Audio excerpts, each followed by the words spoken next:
You're listening to the 95 Podcast from the team at 95 Network, where we host conversations specifically designed to support leaders in small and mid-sized churches.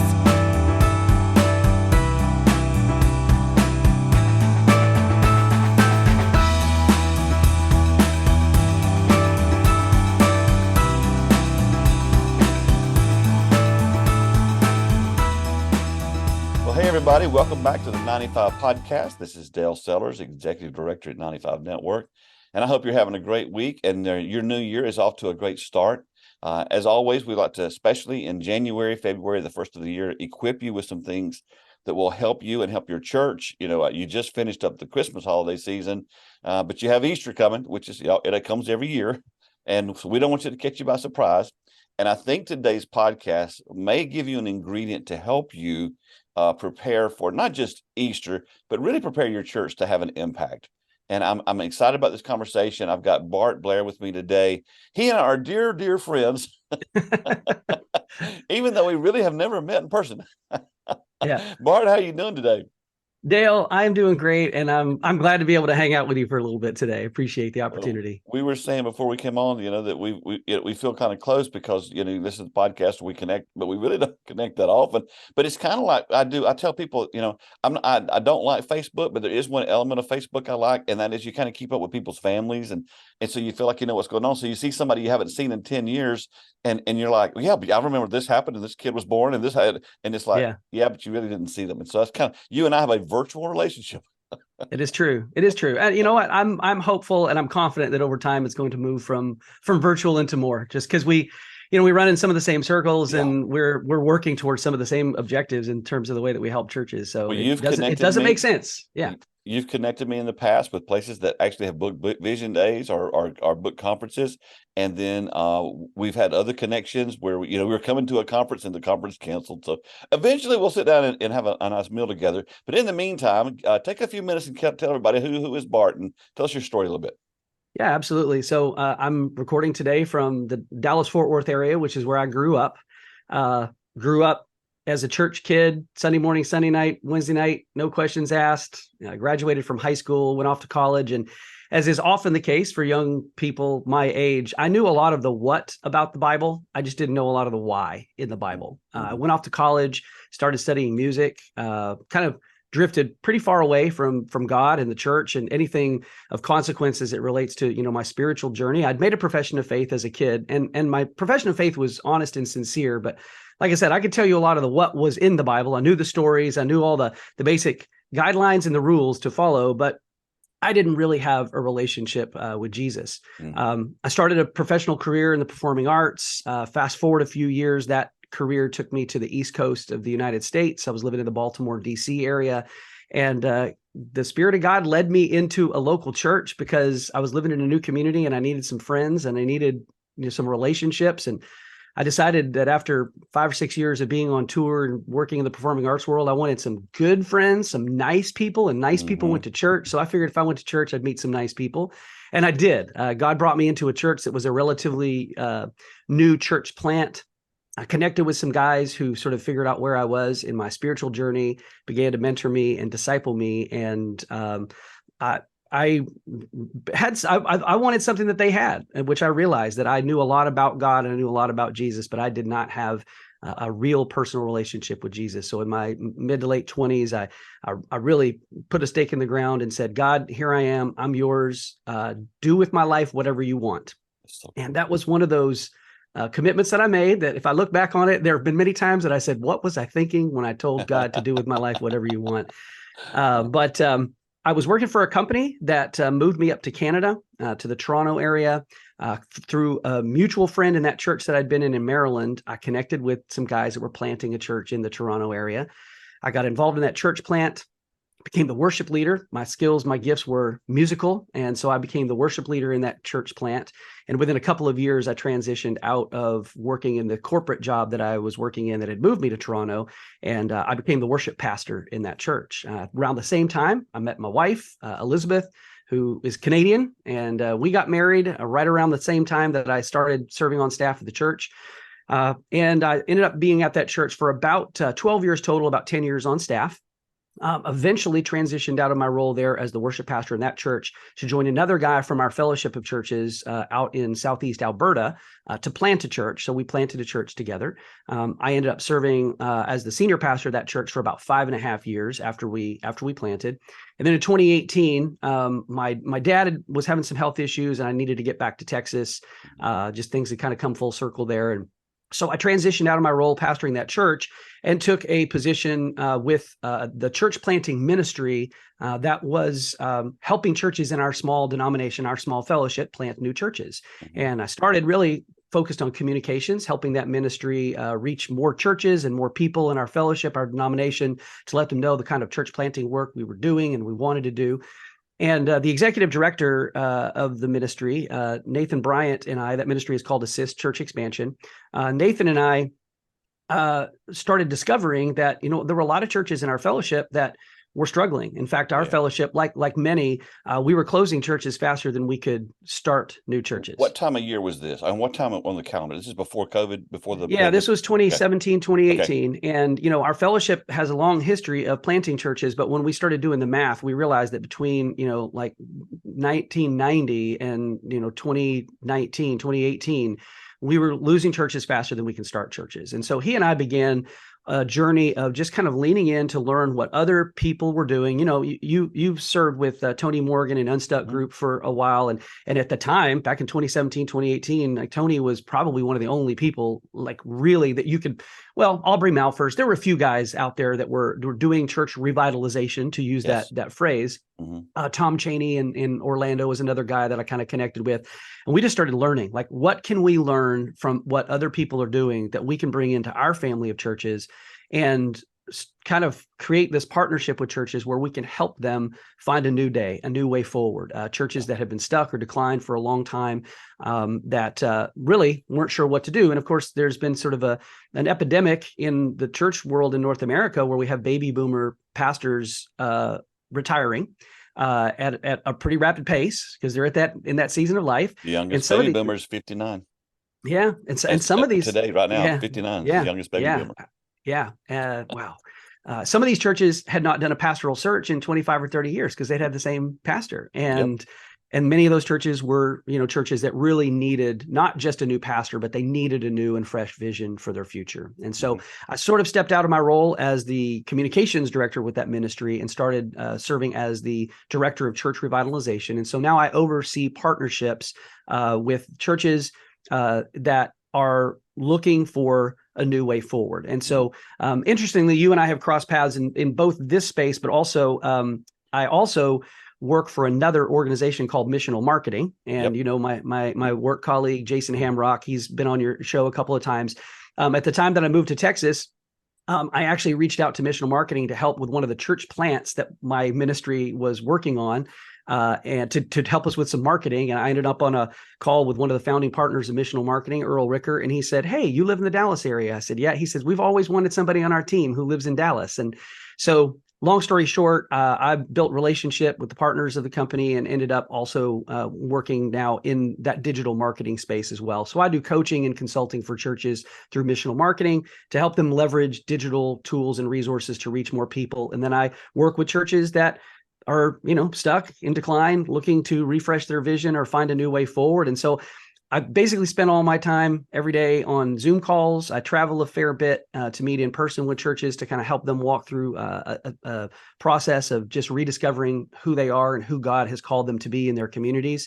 And that's what I'm doing today. So you've actually helped me out with a cohort with my ministry of guys that I'm coaching through revitalization. Yeah. We've connected on the missional marketing side a few times. And so that's kind of the nature of the relationship that I've had with you here the last few years. As you do all of this, give me your assessment as of today. We're recording this in November 2023. Based on what you are seeing, what's your assessment of where the church is right now? Interesting. I was having a conversation with a friend just a few days ago about this. And I said, here's what I'm noticing. Churches that have an intentional plan to reach people in their community are actually seeing some pretty significant getting traction. Like I had many calls with churches right around the Easter holiday this past year. And with the exception of just a few, whether that was churches that I'm working with in that revitalization and renewal space, or churches that I'm working with that are doing digital marketing and trying to leverage those tools. Almost every church that I connected with around Easter said that their Easter services were either the highest attended they'd ever had, or at least the highest since the pandemic. And so that was very encouraging to me. But I also, every week, every month, I'm walking into churches that have not had an intentional plan for quite some time. And because they haven't had an intentional plan, they're struggling. They're struggling a lot. I am in conversation with a couple of churches right now that they have been stuck, and they are within probably months, if not, a year or two, of probably having to close their doors if they don't refresh the way that they do ministry, the approach that they take to reaching people in their community. They've got to have an intentional plan of reaching lost people, discipling people, and equipping the saints for the work of ministry, so that we can keep doing that over and over again. So Dale, I'm encouraged by what I see in churches, but it all is directly related to those churches that say, we're called to reach somebody in this community, and we're going to put a plan together to go reach those people. And if churches are doing that, I think that there's still a great opportunity to reap a great harvest in our culture today. Can a church wait too long to change? Absolutely. Yeah, absolutely. One of the tools that I use when I'm having conversations with churches is the bell curve that Tony Morgan at Unstuck Group put together that kind of talks about the life cycle of a church. And I also use that in comparison with a book that Seth Godin, who's a business guru, wrote a number of years ago called The Dip. And in his business book, and I'm not always excited to bring business principles into the church space, but I think in this particular case, the illustration works well. Tony Morgan's bell curve basically says, you have a season of rapid growth, and you have a season of strategic or healthy growth. And then at the top of that bell curve, if you're not careful, you start, slooping down to the other side, and you end up on life support at the very bottom of that bell curve. And in Seth Godin's book, he says, there's basically three ways that every organization kind of approaches the bottom side of the bell curve on the right-hand side. He says, one is you can just go off the cliff and you just end, right? You just close the doors, the business closes, the church closes, what have you. Or you end up in what he calls the cul-de-sac. And the cul-de-sac is we kind of end up at the bottom, and we just circle around and around and around. And we're not actually making any progress. We're not doing anything of consequence. We're not seeing any progress, but we're hanging on. And we're not closing the doors, but we're totally stuck, right? And then the third option is to realize that you're in decline and come up with a strategic plan to reverse the curve, and then reverse the curve and find yourself moving back up into a season of healthy growth and healthy, sustainable life again. And yeah, I think, I'm working with a church right now that is down to 9 people. And we've found a guy who's going to try to replant that church. But this is probably, not a revitalization. No, we're going to restart. Yeah, we're going to completely restart this church. And so, my heart hurts for those people, because they really don't want to lose what they have. And I don't know how easy it's going to be for them to transition to what they need to do and who they need to be in order to have the future that they want to have. But you wait too long, and it's harder to turn something around than it is to, it's start fresh. Yeah, bringing something back to life. Jesus is the one that can bring things back to life, but it's pretty hard for us to do that. Well, Tony's bell-shaped curve, which I totally love. He talks about once you go past the staying healthy, the first phase is maintenance. And I didn't realize this, but Tony talked about the fact that in maintenance is really when everything seems to be the best. You got the most money, the most people, everything, you got the facilities, everything's just going well, good staffing. He said, but that's when you shift inward. That's when you start thinking about, satisfying the saints. Or he didn't say this, I say this, satisfy the saints instead of saving sinners. But then you drop down to the next phase, which is when you get stuck where people are like, we can't change now because we've always done it this way. And once you get down into that phase, the next place you go down to is life support. And he says, once you go past maintenance and get down in those bottom 2 places, you don't go back up again. You have to relaunch. And I'm seeing that. But and the reason I ask you this question is because since the pandemic, the pandemic forced churches to recognize where they are. in our lifetime, I'm a little older than you are, but in our lifetime, and you started the podcast this way with basically saying, we went to church because you go to church because you go to church. If it's Sunday morning, Sunday night, Wednesday night, and 5 things during the week, you're there because you're expected to be there. Those days are gone. And so now we live in a season or in an atmosphere to where, if it's not connecting with people, they're not coming. And so when the pandemic happened, I've said this multiple times, I'll continue to say it. I don't think one church closed because of the pandemic. I think, the pandemic was an accelerator. And if you were on the right track, you got through it. It was hard. But if you were on the wrong track, you found out quickly where you're going to be in a few years. And so what I'm seeing now, and I want to ask you what you see in this specific arena, I see pastors who are not trained or equipped at all to lead churches. They know how to preach, they know how to pray. This was true before the pandemic, but now they're being called upon to lead and do, and you've used these words, get a strategy, get a mission, get a vision, figure out how to, they don't know how to do this stuff. And so what I'm seeing is more pastors just kind of like doubling down and going back to doing what we did before, or they're quitting. What do you see when it comes to that specific, the mindset of the leaders? 100%. When I go into a church, you're supposed to say, no, Dale, it's not that way. I regret that it is. When I go into a church that has had a fruitful past, I can ask that church. In fact, I'm going to be visiting a church this weekend that I'm walking through a season of revitalization renewal. And I still remember when I was kind of working on initiating the relationship with them. I asked them, I said, what was the banner year of your church? And this elderly gentleman in the front, he said 1978. And I'm like, okay, you know exactly. And I said, why do you know it was 1978? He said, because in 1978, pastor said, if we ever broke 200 people on a Sunday morning, he would preach from the rooftop. And in 1978, he preached from the rooftop. Now, we're in 2023.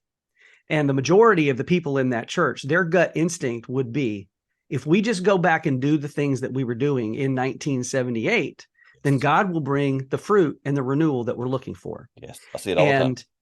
And the truth is, some of the things that they were doing in 1978 would probably work today with an extreme makeover. Mm-hmm. Some of the principles, the spirit of the church, the attitude of the church, the heart for lost people, if we can recover some of the cultural elements of what was going on and the missional heart of that church from 1978, and apply some new and different strategies to actually engage with people in our community and in our culture that we're called to reach, I think we can regain some traction there. But I do think, to your point there, Dale, pastors today have to think more like missionaries than they do like pastors. And I think our seminaries will do our pastors a lot of great service if they'll begin to train pastors to be missionaries in a foreign culture rather than pastors and shepherds of a local church. Because the church is no longer the home team in America. We're the visiting team. Yeah. And so we need to, just like a foreign missionary, we need to learn the language of the people that we're trying to reach. We need to learn and understand their cultural expectations and the things that they value as a culture. And it's not that we adopt everything as our practices and our principles, because we are separate from the world. Mm-hmm. But, you're not going to go as a missionary to Cambodia or to Thailand or to Brazil or to any third world country or any other nation without knowing the language and knowing what the cultural expectations and the cultural norms are, so that you don't stick your foot in your mouth and, ruin the opportunity to present the gospel. And so pastors are trained to stand in front of their congregation, and they sit in seats and we're face to face. And I believe that pastors need to turn around, and instead of being facing their congregation, they need to be facing away and leading their congregation as missionaries into their community to reach the people that God has called them to reach. And if a pastor will embrace that posture, if he will be more interested in spending time in the community and building relationships with people that are at the coffee shop or at the barber shop or at the bank or at the grocery store than he is spending time in his office writing sermons, I think he'll be successful. But if his desire is to hole up in his office and write the most theologically sound, awesomely deliverable sermons, well, I don't know how much hope he's going to have in being able to actually reach the people in the community that aren't necessarily knocking on the doors of churches looking to hear great sermons. There are plenty of people out there to reach, but we have to figure out what we need to do to reach them. That was so good. That last 5 minutes was worth the whole podcast. But I do want to ask you this question. So I believe that the reason that 95% of all the churches in America are small or mid-sized is very simple. I don't think it's complicated. I always say that, in Ephesians 4, the Lord gave us the blueprint of how to do the church. And our job as pastors or leaders in churches is to equip saints. We don't do that. And we don't do that for one or two reasons. We don't do it, one, because the pastor needs to do everything to fill their emotional tank. And I've talked about this a lot, so they don't hand things off. They don't let people rise up because they're threatened by them. I don't think that's the biggest reason that churches are small. But the second reason I want to say, to address what you just said, to get your feedback. I think the second reason is because the governmental structure of American churches is not biblical, it's American. So they have people in their churches who say things like, well, we're your boss and you work for us.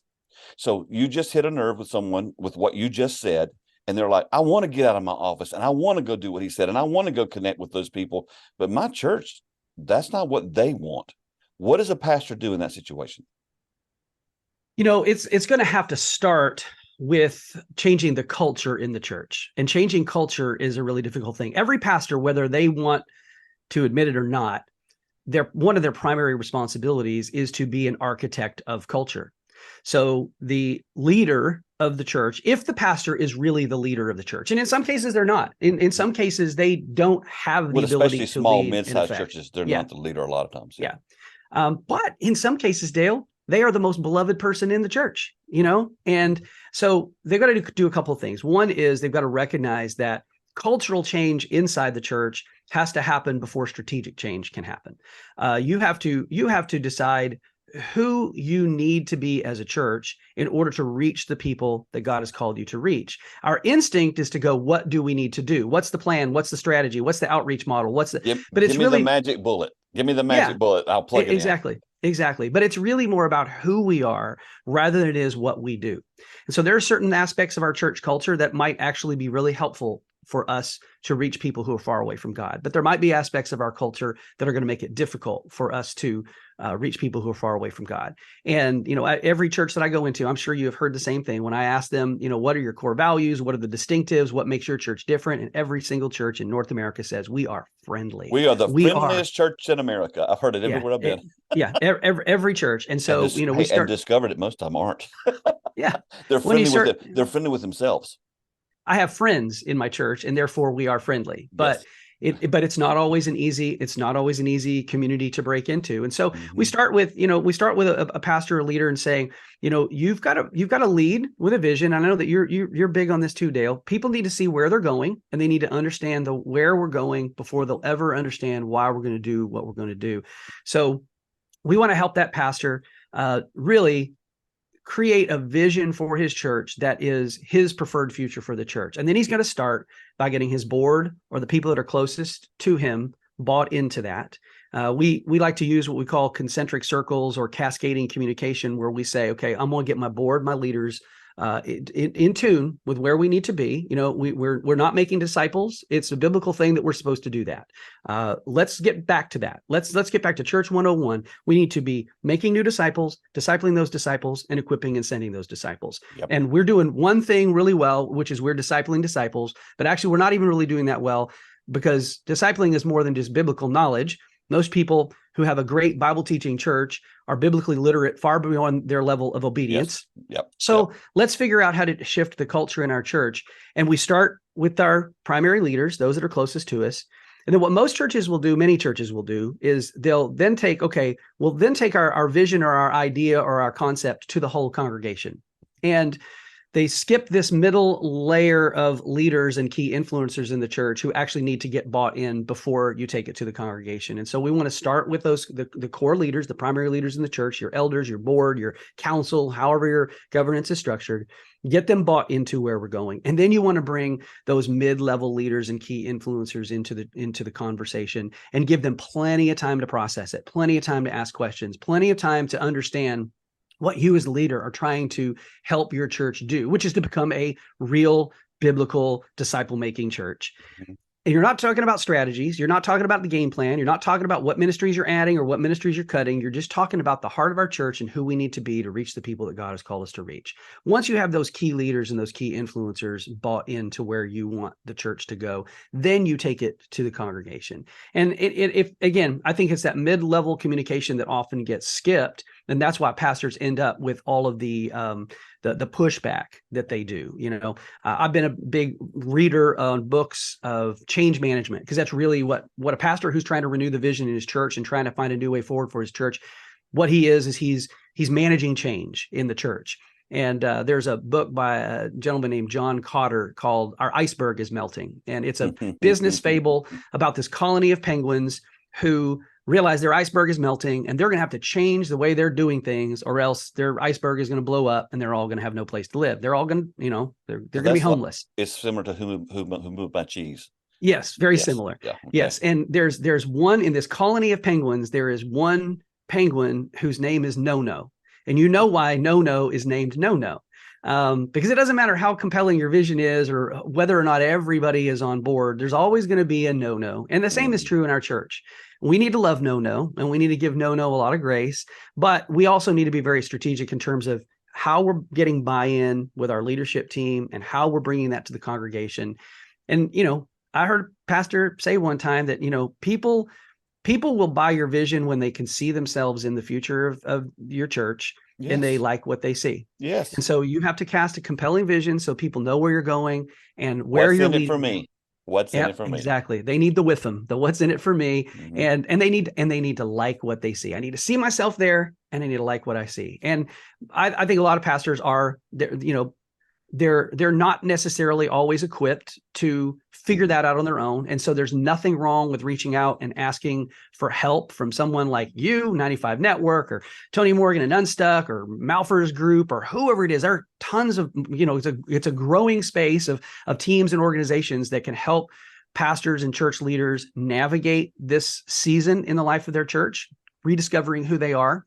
Mm-hmm. And oftentimes the pastor is going to need help. And so, I think that's probably where I'd land the plane on that, Dale. Yeah, well, I have one more question I'm going to ask that before we do. I'll take a short break, and then we need to transition to why you're on the podcast. We've got a really good resource we want to talk about, and I want to allow time for that. So let's take a short break. We'll be right back. Back here with Bart, and man, this has been so amazing so far, and I want to get to the resource, but you kind of touched on my question before we get to the resource, and I think this will lead into what your resource is about. Most pastors heard what you just said, and they go, I don't know how to do that. I'm not equipped to do that. I don't even like doing that. I recently just learned, Dale just recently learned that like 70% of pastors are introverts. Mm-hmm. And they've been placed in a leadership role that doesn't seem to fit with their giftedness. What do you tell them, man, when it's like, because everything you just said about what needs to happen, because we live in the residue of the seeker and the attractional movement. And so I work with one church. This church is declining. It's not doing well. And it's in the Atlanta, Georgia area. And they have that older board member who remembers, 1978, the whole thing you mentioned. And this guy is given the pastor and the lead team fits. And he says, I want you to make our church like Andy Stanley's. Now, forget what you think about Andy Stanley. But and I'm like, no, you don't. You don't want that music or that style or anything. You just want those numbers. So that mindset is what we're fighting against. That the sign of health in a church is budgets and rear ends. It's not. It's discipleship. Yeah. And most pastors aren't equipped to do that. So what do I do? And then we've got to transition to your resource. Yeah. I think this is the framework that I kind of bring in, or at least the mindset. Number one, I'm not really into big churches myself. I've been a part of church plants and normal sized churches, under 300 for most of my adult life. I have been a part of a large mega church for a season.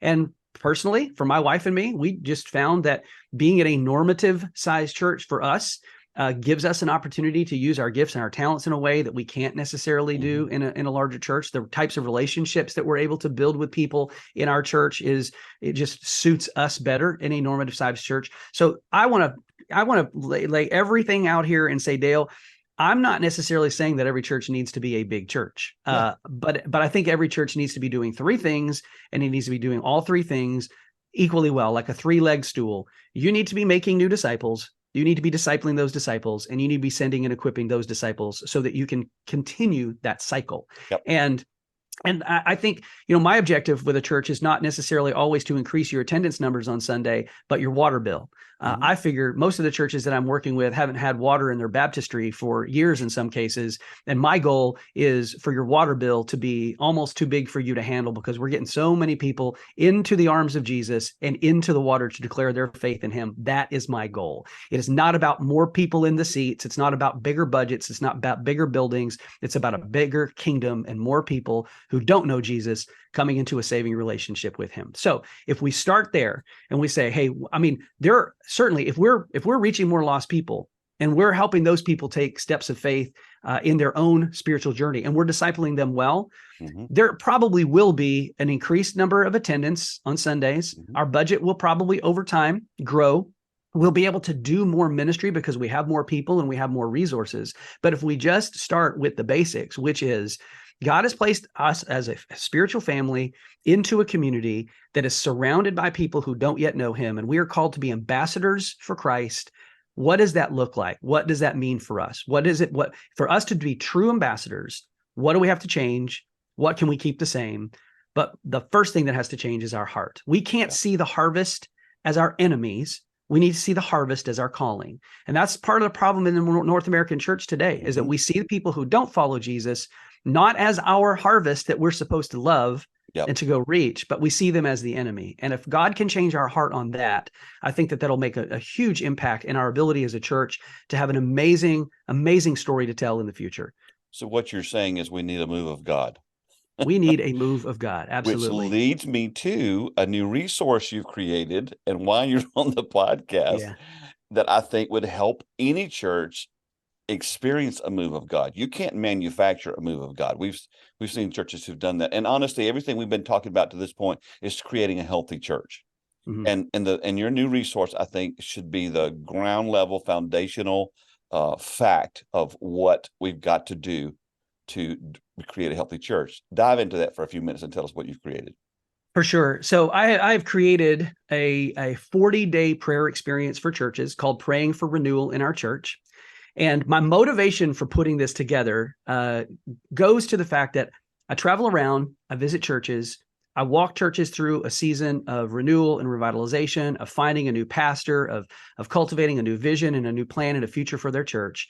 And over again, what I see in these churches is a significant lack of prayer. And I don't think it's because people's intentions in their hearts are not in tune with the fact that they need to be praying for their church and the future of their church. I'm often just concerned that they don't really know where to start.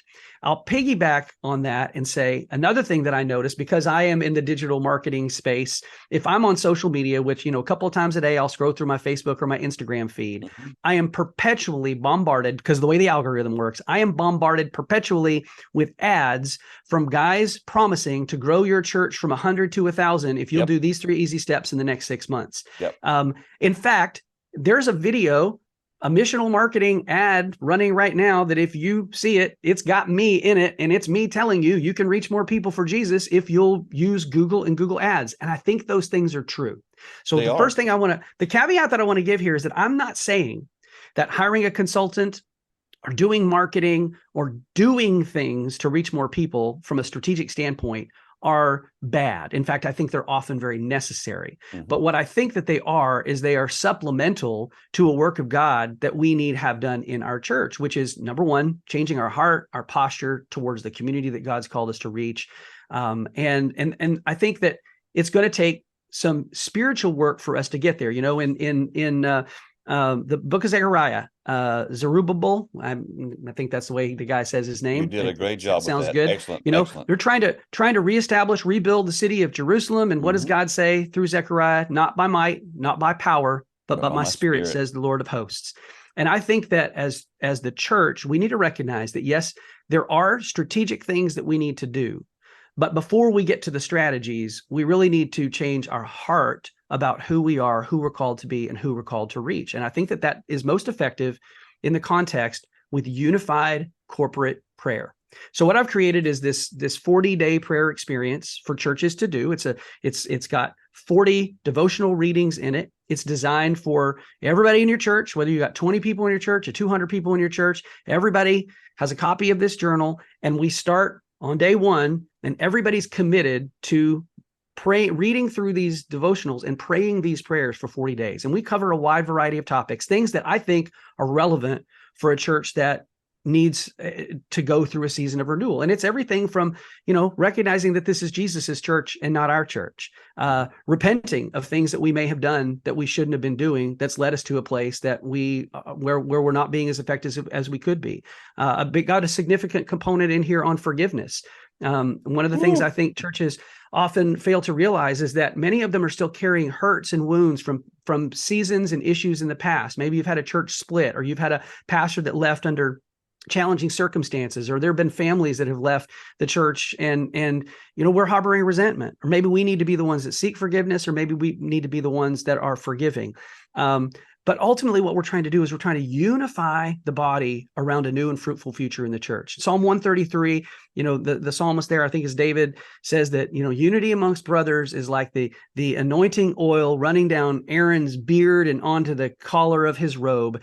And I read that and I'm like, unity brings a special anointing, and unity brings the Holy Spirit. Bart, and it was the last thing that Jesus prayed about. 100%. Before the cross, the last thing he prayed was that we'd be one. Yeah, absolutely. And not just one, but one as he and the Father are one, right? Yes. Which is perfect unity, right? So I created this resource. It's not, I don't know. I just want to say it's simple. I try to keep it simple. I try to keep it something that's attainable. You're my kind of guy. Yeah, something that's attainable and doable within the context of your church.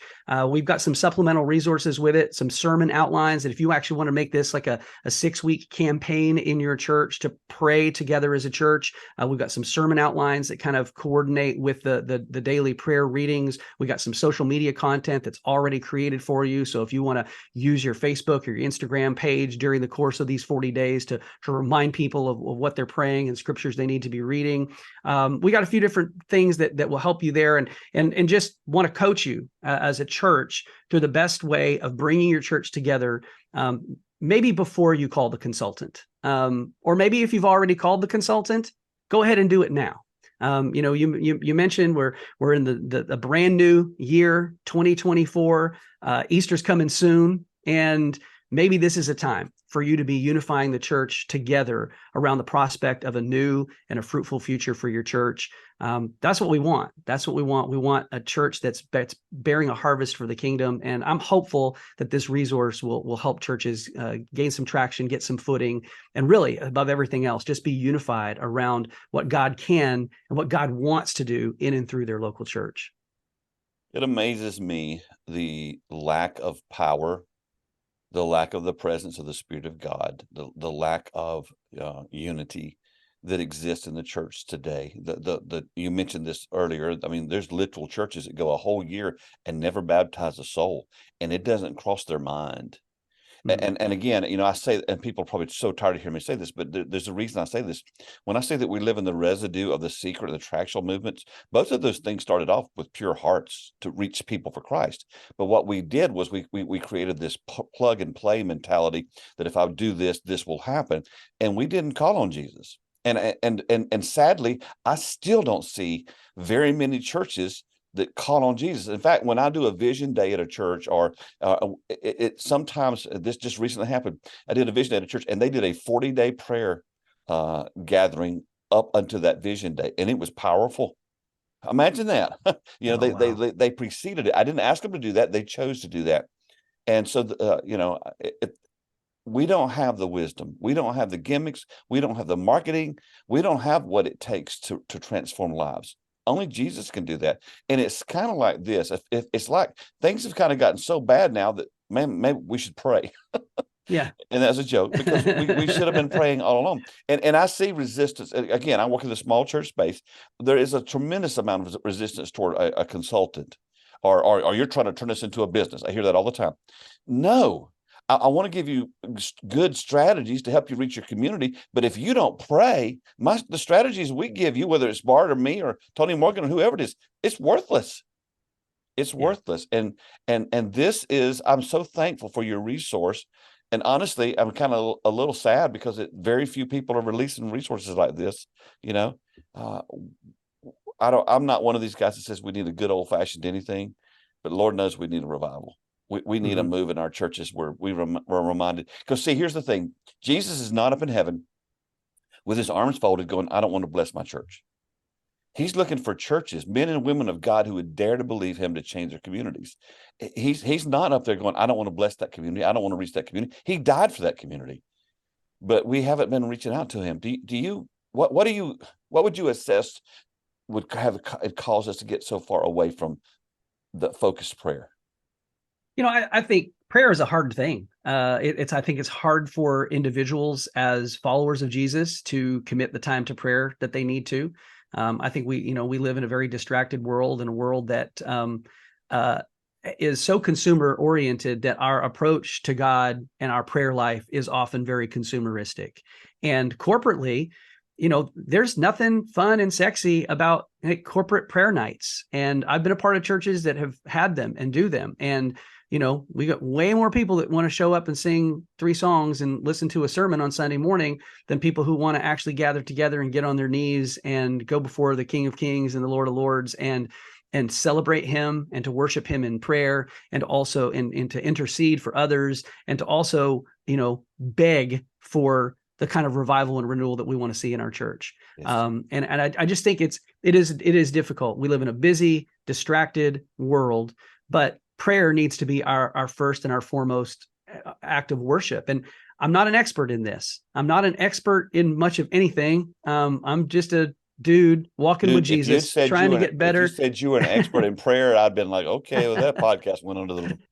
Yeah, no, I mean, I'm just a dude who follows Jesus, who loves the local church, whose life was personally impacted by a church that had a vision for connecting with people who are far away from Jesus and bringing them into a relationship with him and discipling them well. That is my life came as a result of being a part of a church like that. I don't want to help more churches get there. And I guess I just get it gets a little cringy for me sometimes when I see so much of what's being promoted in the church space to help churches based on strategies and tactics and methodologies. And again, I don't want to downplay those things because I'm a guy that's implementing those. I want to help churches put those practices in place. But I, like you, recognize that it's an empty exercise if we're not asking the Holy Spirit to fill us and lead us as we're doing those things. They might work for a time, but they won't be sustainable.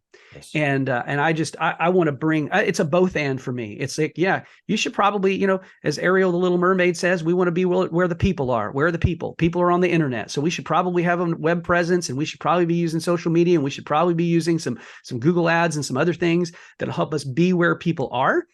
But we need to love those people first. And if we don't love those people first, it doesn't matter that we're where they are. And where is that love and that heart going to come from? Well, it's going to be the transformative work that the Holy Spirit does in our lives individually and corporately as a church, so that we can be the light, the city on a hill that God has called us to be. The kingdom of priests, helping people find their atonement, helping people navigate their way back to God. That's my heart. And it would be great if we could gather and everybody get together and have large groups of people to pray in person. I think everybody on this podcast or listening to this podcast recognize that probably isn't going to happen in today's society. So why couldn't you use Zoom? Why couldn't you use technology to have prayer meetings? And again, this makes people cringe, but make it convenient. Oh no, they need to get up at 4 a.m. and come down to our prayer meeting. And I'm going, why couldn't you just do that on Zoom? Because it's still praying. Our team at 95 Network, I've been leading this thing for 5 years, and every Monday at 9:00, you can't get a hold of me because we're in a prayer call. And we just finished it up this morning, right before I recorded this podcast with you. You came on after our prayer call. That's why we're so anointed today. But the reality is we've made a commitment at 95 Network. We're going to pray as a team for anybody that can join us. Well, our team's all over the country. So Mhm. everybody who can join us, and it's never the whole group, and it's always just a handful, but we meet. It's non-negotiable that we're going to meet Yeah. at 9 a.m. We're going to pray, and we're going to ask God to use 95 Network however He chooses to use it. And so I think there's a way you can even use technology to embrace your book, where you Yeah. can at least get people, to connect, to talk, share prayer requests, at least text each other. Yeah. There is a balance, I think, is what you're saying. Yeah. And a big part of the reason that I created the resource in the way that I did is, I gave it that 40 days. Why? I guess it's biblically magical. Mhm. But people, I think, in our culture, they need to know a beginning and an end. I think Yes. it's easier to get people. If we said we're going to start a regular weekly prayer meeting on Tuesday nights or Wednesday nights, and it's either going to be in person or on Zoom, a lot of times people have a hard time committing to those types of things for a couple of reasons. One is that, well, if they show up for a while and then they stop showing up, what does that do in terms of reflecting on their commitment to the church? And we as a church can sometimes be a little, less than gracious when it comes to people starting and stopping things. In the church world, we like to start things that we think are going to last forever, and we don't give people easy on ramps and off ramps. And what I wanted to do was create a resource that gave a church a really focused period of time. We can limit it to, 6 weeks. It's 40 days. And this is something I think that is attainable and something that we can do. And again, I've tried to make this relatively simple, streamlined, straightforward. Churches can take it and do as much with it as they want. I've got some resources on my website that basically say, you can preach sermons on this. You can bring the whole body together weekly for a corporate prayer group, or maybe just a smaller subset of people in the church who will, pray corporately together. Do as much or as little with you as you can, or you want to, or you think you're able to, but get the people in your church all praying for the same things in your Yes. church, the same future, the same hopeful future. And I'm just trusting that God will bless this resource and bless others. And I created it primarily as a tool to use for churches that I am coaching and I'm working with. And as I got working on it, I thought, I actually need to probably make this available publicly, because I think there are some pastors and some church leaders who could make good use of this and really find it to be helpful in helping their churches find a new way forward. This has been so good. There's so much more I want to ask you, but time doesn't permit, as they say. But I do want to ask you this. You're sitting down today with a listener, and you guys are having a cup of coffee, and they've heard this podcast, and they're so convicted because they know they need to do what you said, and they don't know where to start. What do you tell them? Well, I think they need to start with just praying themselves and being totally honest with God about where they are and what their struggles are and what they're needing Him to show up and do. Mm-hmm. I am totally open to any pastor, any church leader reaching out to me just to get on a Zoom call so that I can encourage them and maybe listen to their story and where they are and giving some direction and giving some guidance. What I will say I won't do is I won't come to your church and help you revision and refresh your church unless you've committed a significant amount of time in prayer and you prove to me that you've done that. Yeah. Because it's both and, right? It's like, I do want to help you revision your church. I do want to help you come up with processes and systems and strategies that will help you reach more people for Jesus and see their lives changed the way that my life was changed when I recognized who Jesus was and what it meant to have a relationship with Him. But I want your church to be fully committed to the process and to what God can and will do in your church when you're all unified and when your heart is white hot for the harvest. And so, I'd be happy to pray with and for any pastor that is in need of that type of encouragement. But you got to start on your own knees. I think that's going to be the best way to go. Dude, this has been amazing. It's been so good. It's, I'm glad we caught up again. Yeah, for sure. And the content has been so fabulous that'll help churches. And I know your heart is my heart. And that is that we see Jesus move in America and around the world in ways we've never seen before. And I still believe that. I still believe our best days are ahead of us, even though these are difficult times. And you don't solve the problem by ignoring them. If you have a doctor who looks at you and tells you you're great when you have a disease, that's not helpful. You got to work through it. You got to do what it takes to get healthy. And so I just feel like this resource is the beginning of what can help people. Everything you've mentioned, we'll put in the show notes, how to get your book, how to get in touch with you, your website, all that stuff. It'll be in the show notes for the podcast. Man, thanks so much for joining me today. Dale, I really appreciate it. I appreciate you, 95 Network. I told you before we started recording that, you hit my AirPods, at least once a week, usually. And I just appreciate what you're doing. And I'm looking forward to a day that we move this relationship from being virtual Zoom to actually being incarnational, so I can give you a big hug and tell you in person how much I appreciate you. Well, I'm going to be in Texas in March, I believe it is. So I'll let you know when I'm there, because I'll be in your area doing a conference. But thanks again for joining me. It's been great. Thank you, Dale. Appreciate it. Thanks for listening to the 95 Podcast. We look forward to sharing another episode with you next week. In the meantime, visit our website at 95network.org. The website is loaded with great resources created for small and mid-sized church leaders. Until next time, have a great week.